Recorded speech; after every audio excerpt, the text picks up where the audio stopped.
recently, Bernie Sanders has been quite critical of Mike Bloomberg and his obvious attempt to buy this election.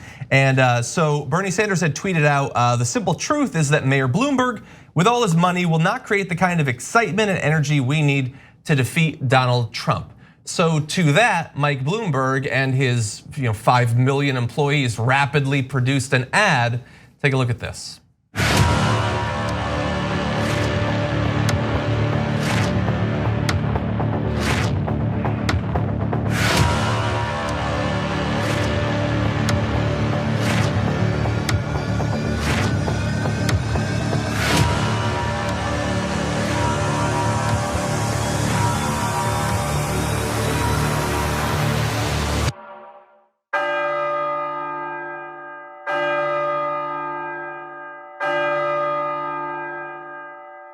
It is vitally important for those of us who hold different views to be able to engage in a civil discourse.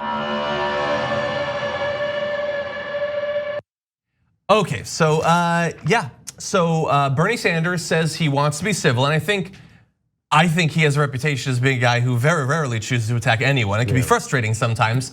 But did you know that people who might or might not actually support him have been online? And remember, as we were going through that, multiple of those tweets had hashtag Yang Gang in them. Which sounds like they might be Andrew Yang supporters rather than Bernie Sanders supporters. But the music, John, the music. It was dramatic. I mean, what's so funny about just using random tweets? Many things. One of them is, none of those tweets said anything about Bloomberg. And I feel like the internet's changed since Mike's entered the race. In fact, I think Mike Bloomberg is a great unifier. Because whether you're for Buttigieg or for Warren or for Sanders or for Yang, we can all come together and hate Michael Bloomberg. And that is unique. I think the internet's actually been a better place. But I also think people misunderstand what Twitter is for. Like, Twitter is just a public pillow that we scream into because we can't afford therapy. Like, that's it, And to take these tweets out of context with like, what Tanky _ Yankee 69 tweeted on behalf of the Bernie Sanders campaign. I know it was official. It's like, man, get over it, calm down. It's so funny to see like, boomer, like I watched that and I'm like, suddenly I feel 85 and I'm like, oh, Twitter is terrible.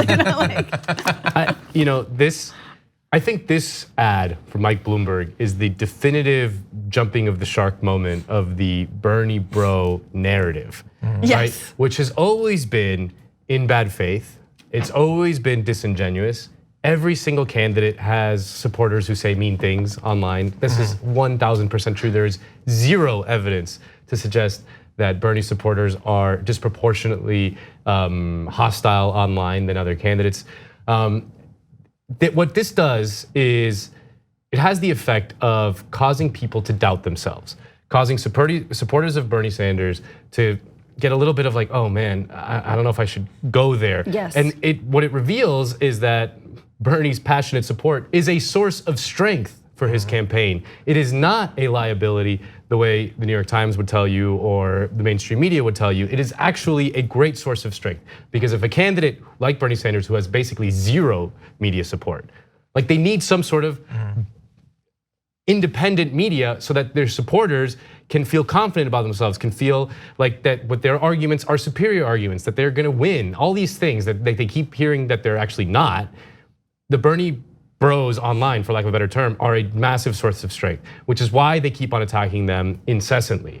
So don't doubt yourself, don't give an inch, not an inch to this, because it's in bad faith. I also think, continuing with the bad faith thing, I think when we're talking about Bernie Sanders, and we're talking about Bloomberg even, like, I feel like we forget who Trump is and the kind of hate that he's stirred specifically online from white nationalists. I mean, these people, do they know about 4chan and 8chan and 32nd chan? I don't know, like how deep does it go? But we're talking about actual white supremacy being fomented and funneled upwards through the likes of Breitbart. Like these are the trolls to be concerned about, right? And yet that falls by the wayside because someone hashtagged a snake, or whatever it was. Like that's so disingenuous and so misses the mark about what we're up against. And when it comes to sort of online, harassment, yeah, there is real online harassment happening, but it tends to be from far-right extremists and those who are stirred and inspired by Trump. Yeah, and I think that they're trying to make those seem like the same thing. Yeah. Yes. But the thing is, like with Trump, yes, his fans abuse people, they harass people, they spread like all that, but I've never been focused on what Trump's supporters say online. Right. It's what Trump says, what Trump does. Yes, some of that is then reflected in his fans, but I don't think I've ever just shown you a whole bunch of screenshots of crazy stuff MAGA people say, because you don't need to. And I want to be very clear about this, why that ad is such a sad admission. I don't need to just show you things that Trump fans said because I can talk about what Trump has said and more importantly, what Trump has done. If they could do that with Bernie Sanders, they would just do that. But what's the they right? don't want to talk about his platform because that will make him more popular. Right. They can't go to his statements because they're advocacy for the working class. They have to go to what they have, Yes. and that is random people that might not actually support Bernie Sanders. We've never had to do that with Donald Trump. And it's worth reminding people that Bloomberg has 60 sexual harassment cases, one of which he told a woman who told him that he was pregnant to kill it. Okay, this is the guy we're supposed to be, that's supposed to be policing the discourse online.